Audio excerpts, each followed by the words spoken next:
Do things with care. Cultivate mindfulness, patience, and purpose. The thread beneath the stone. There once lived a tailor named Tomás, whose hands were swift, but whose thoughts were always 2 steps ahead of his fingers. He stitched not for the love of craft, but for the promise of coin, fast hems, rushed seams, suits made to impress, not endure.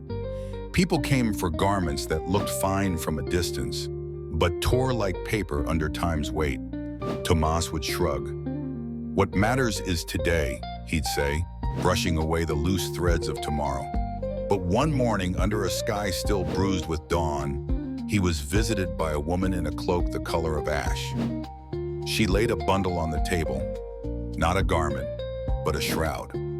Old, faded, hand-stitched with impossible precision. "It belonged to my grandmother," she said. "Can you mend it? With the same care she once gave it?" Tomás looked at the fabric, worn but noble, like the face of someone who had lived without regret. He nodded more out of pride than understanding. He began as he always had, quick, careless, eager to finish. But the needle slipped. The thread broke. The fabric sighed as if it remembered a gentler touch. That night, sleep would not take him. He lit a candle and stared at the shroud. He thought of the woman's voice, soft and reverent, of his own mother's hands, once guiding his through their first stitches, of the time he used to have and squandered. In the silence, Tomás tried again.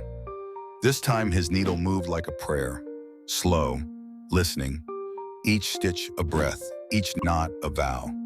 He sewed not to finish, but to honor. It took 3 days. When the woman returned, she ran her fingers along the repaired hem. Her eyes shimmered, not with tears, but memory. "My grandmother would have thanked you," she said, and left behind a single silver coin wrapped in lavender thread.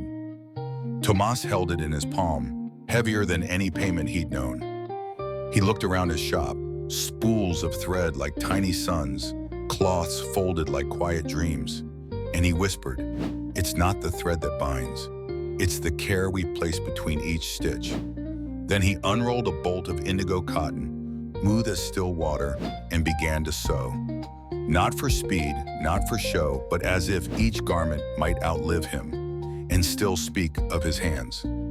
Even the heaviest stone rests on something finer, a thread of intention, almost invisible. In the next story, you'll find peace not in motion, but in stillness. Click the card and continue your quiet return to what matters.